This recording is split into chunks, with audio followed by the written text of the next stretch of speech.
Everyone, how are you all. आज हम शुरू करेंगे lecture number 2 of chapter 3 that is metals and non metals.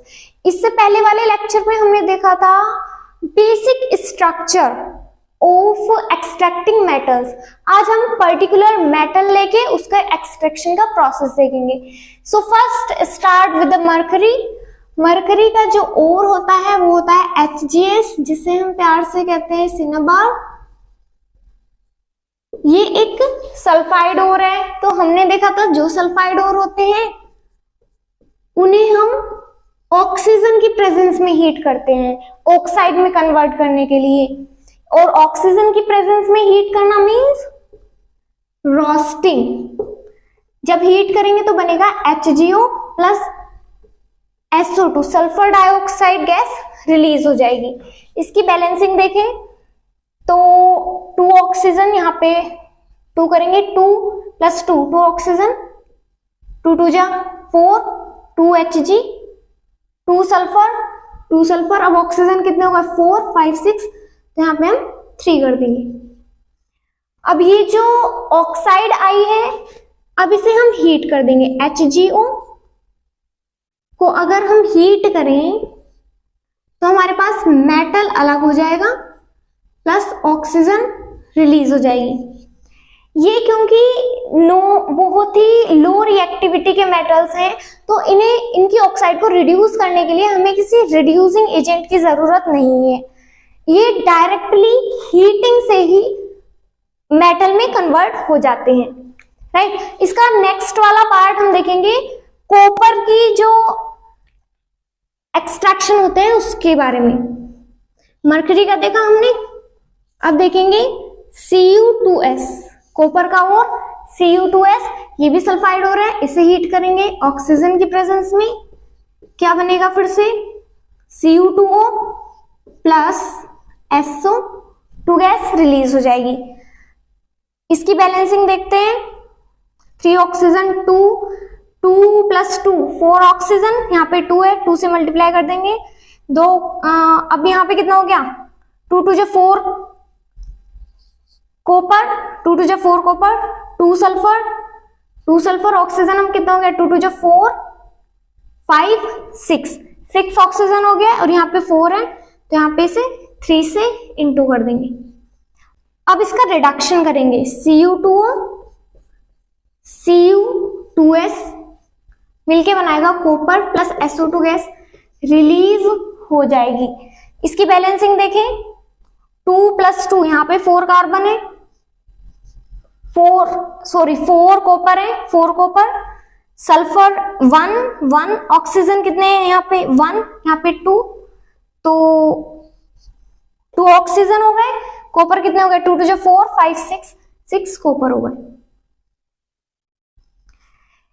ये तो हमने मरकरी और कॉपर की जो एक्सट्रैक्शन में रिएक्शंस इन्वॉल्व होती हैं वो देखा।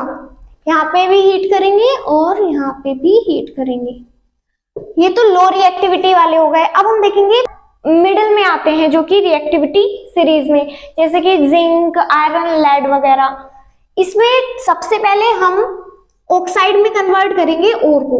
देखो ओर जो है या तो कार्बोनेट की प्रेजेंस में होगा या फिर सल्फाइड फॉर्म में प्रेजेंट होगा। अब सल्फाइड या कार्बोनेट को हम कन्वर्ट करेंगे ऑक्साइड में। क्यों कन्वर्ट करते हैं? क्योंकि ऑक्साइड से मेटल एक्सट्रैक्शन इजियर होता है एज कंपेयर टू सल्फाइड और कार्बोनेट। इसमें सबसे पहले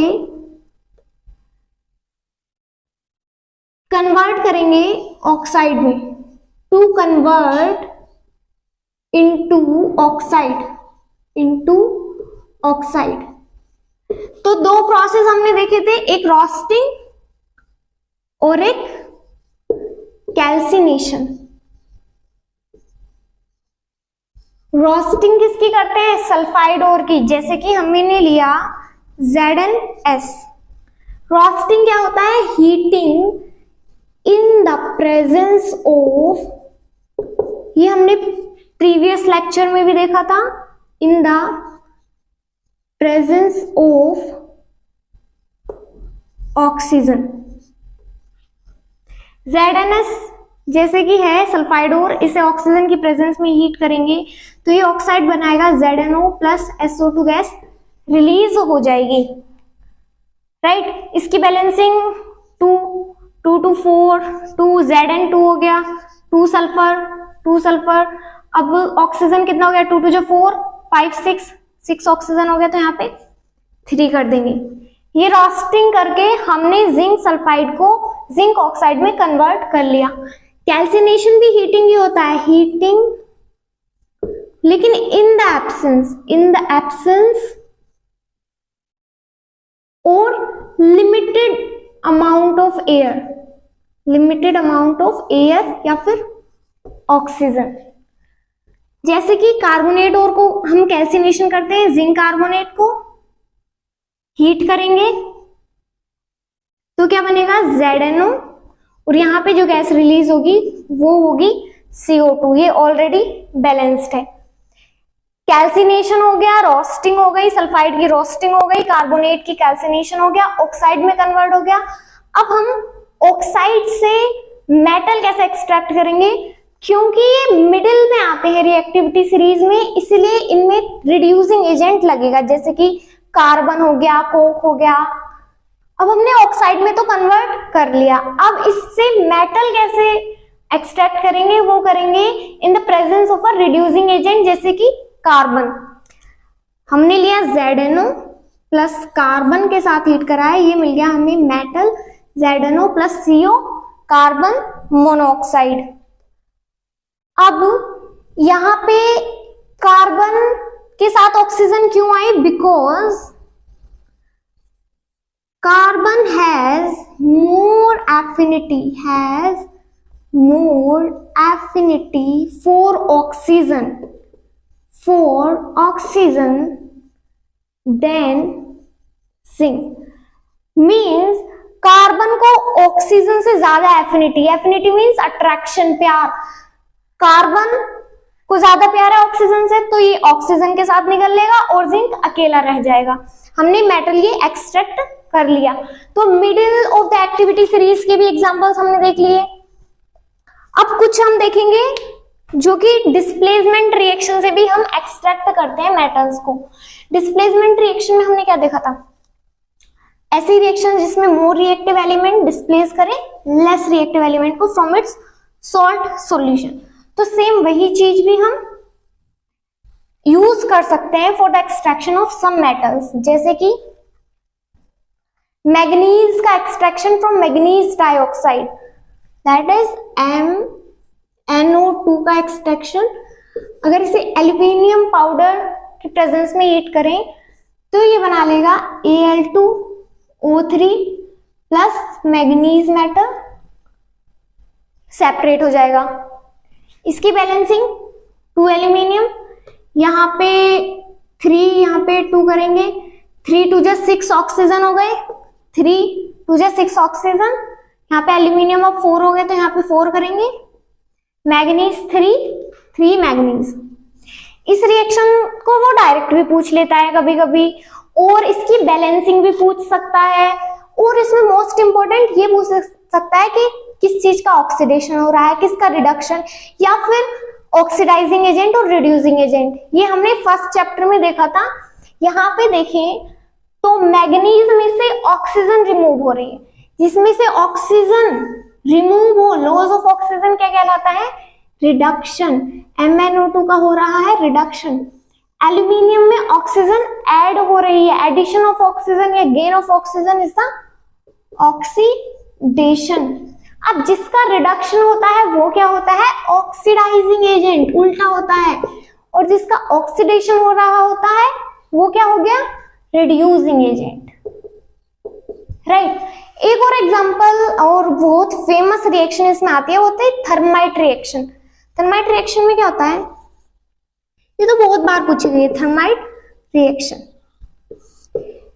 इसमें जो आयरन की ऑक्साइड है Fe2O3, उसे हम रिड्यूस करते हैं in the presence of aluminium, ये बनेगा Fe plus Al2O3।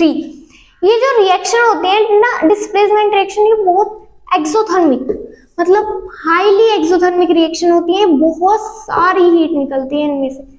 Highly exothermic reactions इतनी हाईली एक्सोथर्मिक होती है, इतनी हीट निकलती है कि जो मेटल प्रोड्यूस होता है वो मॉल्टन स्टेट में होता है, लिक्विड स्टेट में। इसका यूज कहाँ होता है? अब जब आयरन लिक्विड स्टेट में प्रोड्यूस हुआ है तो जो रेलवे जॉइंट्स होते हैं उन्हें ज्वाइन करने में, कहीं कहीं रेलवे ट्रैक जहाँ पे क्रैक हो जाता है या फिर क्रैक्ड मशीन पार्ट्स, वहां पे ये रिएक्शन यूज करते हैं। मोल्टन फॉर्म में आयरन प्रोड्यूस होता है, क्रैक में भर देते हैं और फिर जब वो कूल हो जाता है तो वो हार्ड बन जाता है, राइट। तो इसकी पहले बैलेंसिंग देखते हैं। 2Fe एल्यूमिनियम 2 ऑक्सीजन 3 है। तो used in joining railway tracks, इसके यूजेस भी आते हैं।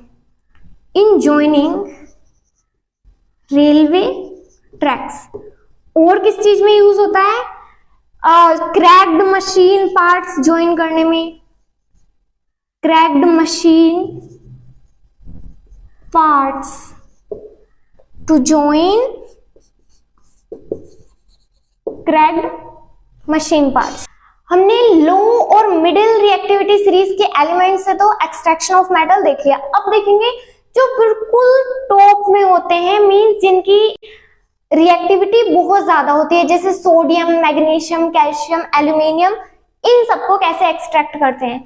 जनरली इनका एक्सट्रैक्शन होता है by electrolysis, electrolysis of their molten chloride, electrolysis of their molten chlorides।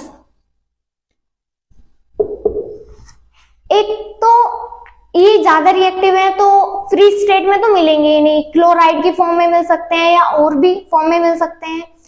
और सेकेंड थिंग, इन्हें हम कार्बन से रिड्यूस नहीं कर सकते हैं।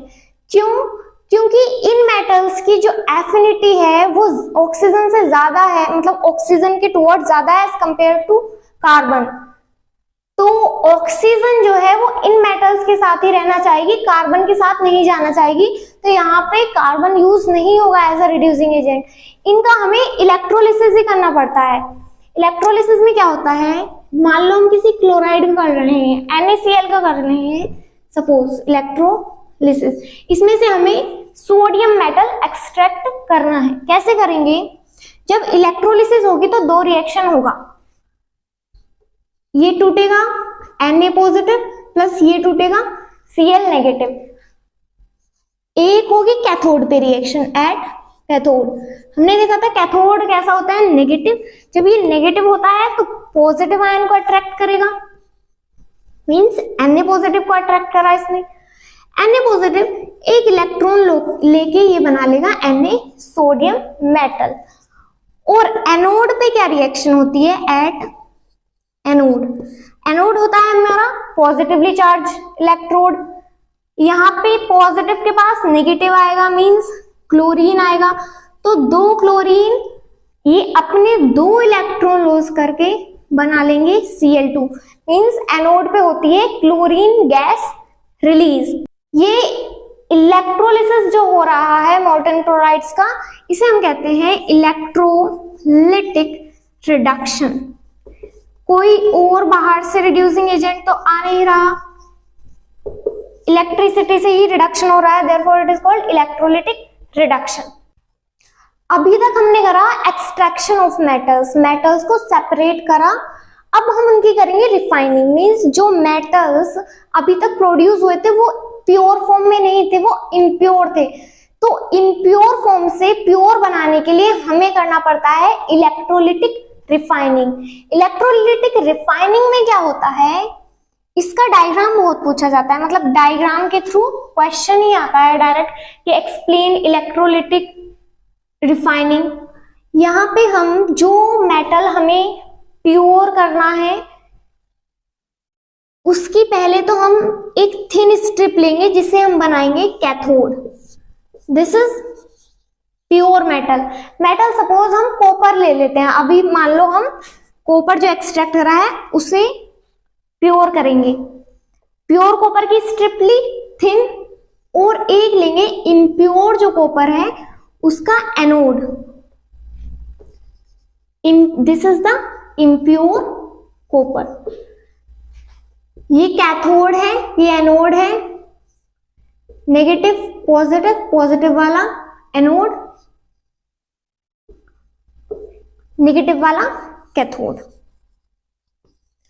और इसमें हम डाल देंगे इसी मेटल का कोई सॉल्ट सॉल्यूशन। सॉल्ट सॉल्यूशन इस मेटल का क्या होगा? कॉपर सल्फेट, CuSO4 हमने डाल दिया। यहाँ पे एक की लगा लेंगे। अब जैसे ही हम इससे इलेक्ट्रिसिटी पास करेंगे, मीन्स स्विच को ऑन करेंगे या क्लोज करेंगे, तो जो हमारा इम्प्योर एनोड बना हुआ है उससे Cu2 पॉजिटिव जो है वो सॉल्यूशन में आने लगेगा, और सॉल्यूशन का Cu2 पॉजिटिव जो है वो कैथोड पे डिपॉजिट होने लगेगा।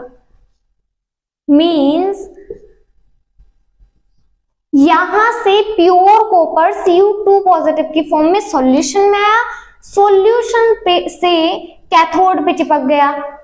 मींस कैथोड पे क्या रिएक्शन हुई और एनोड पे क्या रिएक्शन हुई? एनोड से तो Cu2 पॉजिटिव बाहर जा रहा है, मींस Cu से जो है वो Cu2 पॉजिटिव प्लस 2 इलेक्ट्रॉन, और कैथोड पे ये जो कॉपर आयन रिलीज हुआ है सॉल्यूशन में, ये कैथोड पे आएगा, प्लस ये वाले 2 इलेक्ट्रॉन गेन करके ये बना लेगा pure copper. This is the pure जो कैथोड पे डिपॉजिट होगा, और एनोड पे जो था वो था इम्प्योर। ये इलेक्ट्रॉन Cu2 पॉजिटिव तो सॉल्यूशन में आ गया, इलेक्ट्रॉन्स ऐसे करके ट्रेवल करते हुए एनओ कैथोड की तरफ आ जाएंगे। एनोड के जो नीचे है वो जो इम्प्योरिटीज होती हैं वो बिलो एनोड कलेक्ट हो जाती हैं, जिसे हम कहते हैं एनोड मड। Anode mud. तो ये एक डायग्राम था इलेक्ट्रोलिटिक रिफाइनिंग का। इलेक्ट्रोलिटिक रिफाइनिंग का बहुत इजी डायग्राम है और बहुत इंपॉर्टेंट भी है। CuSO4 एसिडिफाइड लेंगे हम, एसिडिफाइड। क्यों? ताकि ये इलेक्ट्रिसिटी कंडक्ट कर सके। अब हम नेक्स्ट पार्ट स्टार्ट करेंगे। कोरोजन, जो एक्सट्रैक्शन ऑफ मेटल्स वाला पार्ट था वो हमारा फिनिश हो चुका है। कोरोजन में 3 चीजों का कोरोजन पढ़ेंगे हम। एक तो silver, copper and iron. Silver में क्या होता है, अगर सिल्वर को हम बाहर छोड़ दें तो उस पे ब्लैक होने लगता है, ब्लैकिश कवरिंग आने लगती है। वो होती है सिल्वर सल्फाइड बनने की वजह से। क्यों? जो Ag है हमारा सिल्वर, वो एटमॉस्फेयर में प्रेजेंट सल्फर के साथ रिएक्ट करके प्लस सल्फर Ag2S बना लेता है, जो कि होता है एक ब्लैक कलर का सब्सटेंस, ब्लैक सल्फाइड। इसीलिए silver articles appears black when they kept outside for some time. Copper जो है वो मॉइस्ट एयर और कार्बन डाइऑक्साइड से रिएक्ट करके कार्बोनेट बना लेता है, जो कि ग्रीन कोटिंग का होता है, right. Moist air plus CO2 वगैरह से रिएक्ट करके बनाता है कार्बोनेट। कैसे कलर का होता है? ग्रीन। ये मेरी राइटिंग को पता नहीं लेक्चर के एंड में क्या हो जाता है, बट समझ में आ रही होगी आई थिंक। आयरन Fe, ये तो हमने एक मोस्ट कॉमनली देखा ही है। आयरन को जंग आता है, कैसे कलर का हो जाता है वो? ब्राउनिश कलर का। तो आयरन किससे रिएक्ट करता है? वो रिएक्ट करता है मॉइस्चर, मतलब कि मॉइस्चर क्या होता है?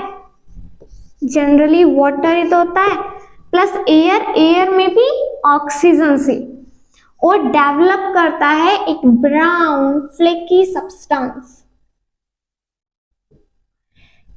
ये सारे एग्जाम्पल है कोरोजन के। और कोरोजन जो है वो अनडिजायरेबल प्रोसेस है, हम नहीं चाहते बट फिर भी होता ही है। ये बहुत नुकसान भी होता है, पता नहीं कितनी जो बिल्डिंग्स हैं, कितने ब्रिजेस हैं, आयरन की कितनी सारी चीजें बनी हुई हैं, सब कोरोड हो जाती हैं, सब जब कमजोर हो जाती हैं तो एक्सचेंज करना पड़ता है और बहुत सारा खर्चा आता है उस चीज में।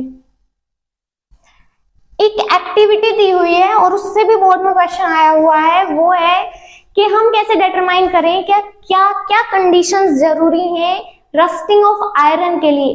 तो इसके लिए हमें क्या करना है, टेस्ट ट्यूब लेनी है, 3 टेस्ट ट्यूब। ज्यादा ही बड़ी टेस्ट ट्यूब नहीं बन गई पर चलो कोई नहीं। एक टेस्ट ट्यूब ये ली, एक टेस्ट ट्यूब ये इसका नाम रख दिया ABC। 3 टेस्ट ट्यूब हो गई हमारे पास। अब हमें लेना है आयरन नेल। आयरन नेल इसमें डालनी है, ये मैंने बनाई आयरन नेल, एक एक डाल देते हैं अभी।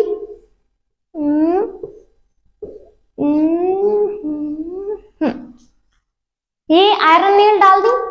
अब फर्स्ट वाली में हमने क्या करा, इसे वाटर से भर दिया, बंद तीनों को कर देंगे, हम तीनों के ऊपर कॉर्क लगा दिया। टेस्ट ट्यूब ए में जो है हमने वाटर रख दिया और यहाँ पे एयर प्रेजेंट है। टेस्ट ट्यूब बी में क्या करा, हमने वाटर तो भरा लेकिन कैसा, boiled distilled water, boiled distilled water. क्यों हमने बॉइल क्यों करा, इतनी मेहनत क्यों करी, to remove dissolved oxygen, to remove dissolved oxygen, ताकि इसमें से जो भी डिजॉल्व्ड ऑक्सीजन है वो रिमूव हो जाए। और इसके ऊपर एक ऑयल डाल दिया, ऑयल की लेयर हो गई। ऑयल क्या कर रहा है, ऑयल जो है यहाँ पे जो एयर प्रेजेंट है उसे वाटर में नहीं आने दे रहा है। हम वाटर में ऑयल डालते हैं तो उसकी एक सेपरेट लेयर बन जाती है ना ऊपर, क्योंकि ऑयल की डेंसिटी वाटर से कम होती है इसलिए वो ऊपर तैरता रहता है। यहाँ पे हमने वही काम करा है ताकि ये जो एयर है ये वाटर में डिसॉल्व ना हो सके। यहाँ पे हमने ले लिया है calcium chloride, CaCl2, that is calcium chloride. Anhydrous लिए, अनहाइड्रस मींस वाटर प्रेजेंट नहीं है।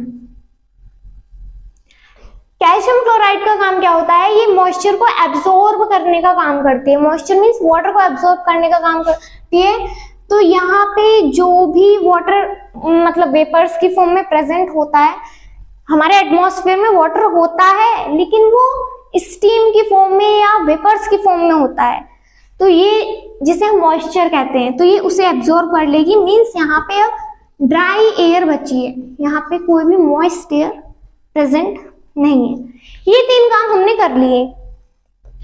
हमने ऑब्जर्वेशन क्या की कि बस फर्स्ट वाले में ही जो है वो रस्टिंग हुई है, राइट। इससे हमें क्या ऑब्जर्वेशन मिली, इससे हमें पता चला कि रस्टिंग के प्रोसेस के लिए जरूरी है एयर होना, means air oxygen, and second thing is moisture होना भी जरूरी है, मींस वाटर। क्योंकि यहाँ पे वाटर नहीं था, रस्टिंग नहीं हुई। यहाँ पे हमने जो डिसॉल्व्ड ऑक्सीजन थी वो तो बॉइल करके रिमूव कर दी, और यहाँ पे ऑयल लेयर से अंदर भी नहीं आनी थी, यानी कि यहाँ पे एयर नहीं थी, वाटर था लेकिन एयर नहीं थी, इसीलिए रस्टिंग नहीं हुई। यहाँ पे वाटर भी है, एयर भी है, रस्टिंग आराम से हो गई। Now we will see the prevention of corrosion, यानी कि कोरोजन होने से हम कैसे बचा सकते हैं। बहुत सारे मेथड्स होते हैं जैसे कि क्रोम प्लेटिंग, एनोडाइजिंग, गैल्वेनाइजेशन, या फिर सिंपली जो हम ज्यादातर यूज करते हैं ऑयलिंग और पेंटिंग। जो अब आयरन वगैरह की हम विंडोज वगैरह लगाते हैं या कुछ और यूज करते हैं तो उससे पेंट हुआ हुआ होता है, व्हीकल्स पे भी पेंट हुआ हुआ होता है, तो पेंट होता है टू प्रिवेंट द रस्टिंग। एक प्रोसेस है वो है गैल्वेनाइजेशन, जो कि कोरोजन को होने से बचाता है। गैल्वेनाइजेशन में क्या होता है, जो आयरन और स्टील होता है उसके ऊपर हम एक थिन लेयर ऑफ जिंक की कोटिंग कर देते हैं, बहुत पतली जिंक की लेयर कोटिंग कर देते हैं, तो वो रस्टिंग होने से बचाता है, prevent iron and steel from corrosion. और इसमें होता क्या है गैल्वेनाइजेशन में, thin layer of zinc is coated on the surface of जो भी मेटल है हमारा, यानी कि आयरन या स्टील वगैरह जो भी है। एक होता है एलोइंग। एलोइंग में क्या होता है, हम एलॉय बना लेते हैं, तो एलॉय की जो प्रॉपर्टीज हैं वो उन मेटल से डिफरेंट होती हैं। मतलब कि देखो, समझो, ध्यान से समझो, एलॉय क्या होता है। सबसे पहले एलॉय होता है अ होमोजीनियस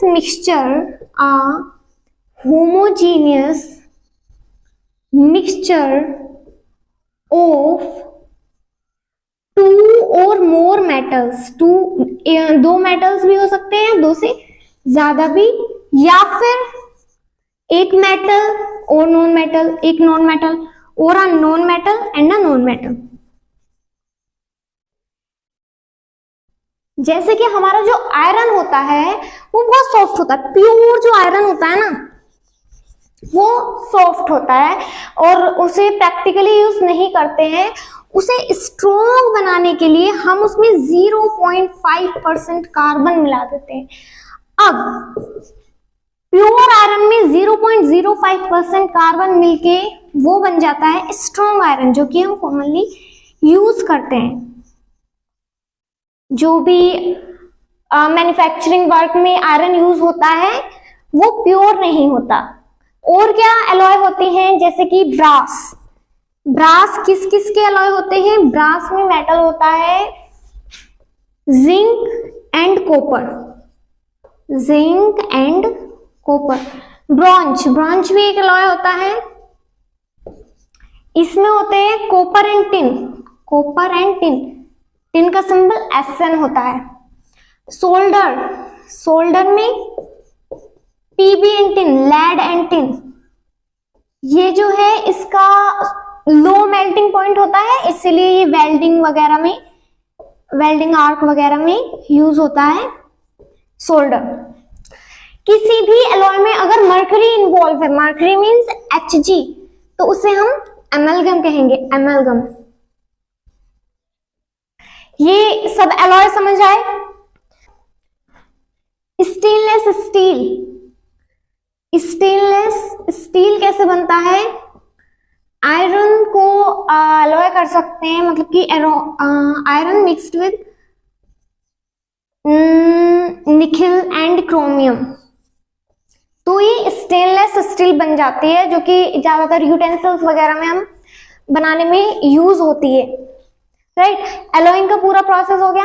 एलॉइंग होता कैसे है, इसमें जो प्राइमरी मेटल होता है, मींस जो मेजर मेटल होता है जिसमें हमें इम्प्योरिटी या फिर दूसरा मेटल ऐड करना है, उसे हम पहले करते हैं मेल्ट। अब वो मेल्ट हो गया, अब उसमें हमें जो भी दूसरा मेटल मिलाना है वो मिक्स करेंगे और फिर उसे कूल होने देंगे रूम टेम्परेचर पर। जो मेटल मिक्स करेंगे या नॉन मेटल वो फिक्स्ड डेफिनेट प्रोपोर्शन में करेंगे, तभी वो एलॉय बनता है। राइट, जनरली ये देखा जाता है कि एलॉय की जो इलेक्ट्रिकल कंडक्टिविटी होती है, मींस जो इलेक्ट्रिसिटी कंडक्ट करते हैं, वो कम करते हैं alloy as compared to metal. Means जो मेटल उनमें इन्वॉल्व है वो ज्यादा अच्छे से कंडक्ट करता है इलेक्ट्रिसिटी, और एलॉय बनके उनकी कंडक्टिविटी डिक्रीज हो जाती है और उनका मेल्टिंग बॉइलिंग पॉइंट भी डिक्रीज हो जाता है, जैसे कि सोल्डर हमने देखा ही है, जो कि वेल्डिंग आर्क में यूज होता है, इसका लो मेल्टिंग पॉइंट होता है। ये चीजें तो हमने पढ़ ली, पूरा चैप्टर खत्म हो चुका है। थोड़ी सी इंफॉर्मेशन दे रखी है एनसीईआरटी में अबाउट द गोल्ड। गोल्ड जो होता है वो प्योर गोल्ड जो है वो 24 कैरेट का होता है। प्योर गोल्ड मींस बिल्कुल उसमें गोल्ड ही है। लेकिन ये ज्वेलरी वगैरह बनाने के लिए इतना अच्छा नहीं होता, इससे इतनी अच्छी ज्वेलरी नहीं बनती, बहुत ही सॉफ्ट वगैरह होगी, एकदम टूट जाएगी। तो इसीलिए इसमें थोड़ी सी इम्प्योरिटीज ऐड करते हैं, चाहे कॉपर की कर लो या सिल्वर वगैरह की। तो इसका जो 24 कैरेट है वो कम हो जाता है और इम्प्योरिटी ऐड करके 22 कैरेट, जो इंडिया में बेसिकली 22 कैरेट का गोल्ड मिलता है, इसका मतलब है कि 22 पार्ट्स में से 24 पार्ट्स में से 22 पार्ट्स तो गोल्ड के होंगे, बाकी बचे हुए 2 पार्ट इम्प्योरिटी के होंगे, कॉपर या फिर सिल्वर, राइट। सो इस चैप्टर का भी एंड हो चुका है। अब मिलेंगे हम नेक्स्ट लेक्चर में और नेक्स्ट चैप्टर के साथ, जो कि कार्बन एंड इट्स कंपाउंड। बहुत ही इंटरेस्टिंग चैप्टर है, मेरा तो फेवरेट रहा है अब आके, लेकिन 10th क्लास में मुझे इससे बहुत डर लगता था, right. So till then keep studying, bye bye, take care.